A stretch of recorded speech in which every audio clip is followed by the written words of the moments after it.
অনেকদিন পরে আমরা ঘুরতে আসছি তিনজন একসাথে। মেলায় এসে বাচ্চার আইসক্রিমটা আমি খেয়ে নিয়েছি। খাওয়ার জন্য বসবো এখন। প্রচুর ক্ষুধা লাগছে, খিচুড়ি আছে। আসসালামু আলাইকুম।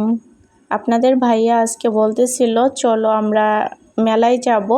তো আমি শুনে তো অনেক খুশি হয়ে গিয়েছি। মেলায় যাব, ঈদের পরে কোথাও আমাদের ঘুরতে যাওয়া হয় নাই, আজকে আমরা ঘুরতে যাচ্ছি। আর এটা হচ্ছে আমার ঈদের ড্রেস।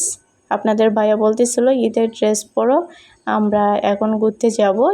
ঈদের ড্রেস পরে কোথাও যাওয়া হয় নাই, তাই ঈদের ড্রেস পরে আজকে আমি মেলায় ঘুরতে চলে আসছি, আমি আর আপনাদের ভাইয়া আর ইকরাম। অনেক দিন পরে আমরা ঘুরতে আসছি তিনজন একসাথে, খুব ভালো লাগতেছে। আর মেলায় আসলে তো আমার কাছে এমনিও ভালো লাগে, অনেক কিছু কেনা যায়, কেনাকাটা করা যাবে আজকে। দেখা যাক আপনাদের ভাইয়া কি দেয়। আর ইকরাম তো এখানে আইসক্রিম খাওয়ার জন্য বায়না করতেছিল, বলতেছিল আমাকে আইসক্রিম কিনে দাও। ওর আব্বু বলতেছিল আইসক্রিম তো ঠান্ডা লাগবে, তোমার আইসক্রিম খাওয়া লাগবে না। ও বলে না, দিতেই হবে। তাই আপনাদের ভাইয়া এখন কিনে দিচ্ছে ওকে। ও তো অনেক খুশি, যদিও আমার কাছে অনেক ভালো লাগে এই আইসক্রিমগুলা। আজকে আমি খাবো না, শুধু ইকরামকেই একটা কিনে দিব। আমি কিছু বাসার জন্য কেনাকাটা করব যদি আমার পছন্দ হয়।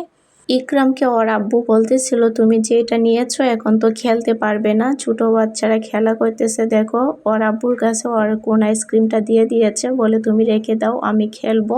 আমি না এত সুন্দর করে গুছিয়ে কথা বলতে পারি না, ভিডিওতে যদি কোনো রকম কথার ভুল ত্রুটি হয়ে থাকে অবশ্যই ক্ষমা দৃষ্টিতে দেখবেন। ইকরামের আইসক্রিমটা আমি খেয়ে নিব এখন। ওরে বলতেছিলাম তুমি আমাকে দিয়ে দাও। মেলায় এসে বাচ্চার আইসক্রিমটা আমি খেয়ে নিয়েছি। ইকরামের আব্বু বলতেছে এটা কোনো কাজ করেছো তুমি, বাচ্চার আইসক্রিমটা তুমি নিয়ে নিয়েছো। তো আমি বলতেছিলাম তো কি হয়েছে, ও তো আর খেলতে পারতেছে না এই আইসক্রিমের জন্য, তাই আমাকে ও দিয়ে দিয়েছে। আপনাদের ভাইয়া বলতেছিল ও দিয়ে দিয়েছে নাকি তুমি নিয়ে নিয়েছো। অবশেষে ইকরাম আর ইকরামের আব্বু বসেছে এই ট্রেনের উপরে।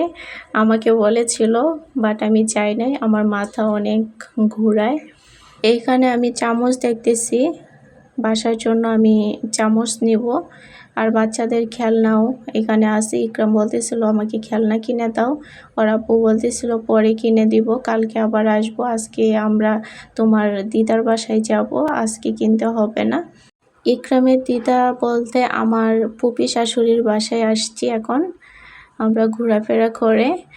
উনি আমাদেরকে দাওয়াত দিয়েছিল, তাই আমরা একটু লেট করে আসছি। মেলা থেকে ঘুরে ফিরে ওনার বাসায় আসছি। পোলাও রান্না করেছে, আর কি কি রান্না করেছে আপনাদেরকে একটু দেখাই। গরুর মাংস এখানে, আর এটা হচ্ছে মুরগি, সাদা মুরগি রান্না করেছে সাদা করে, আর এটা হচ্ছে রোস্ট, আরও অনেক কিছু আছে। এখন আমরা টেবিলে যাব, খাওয়ার জন্য বসবো এখন।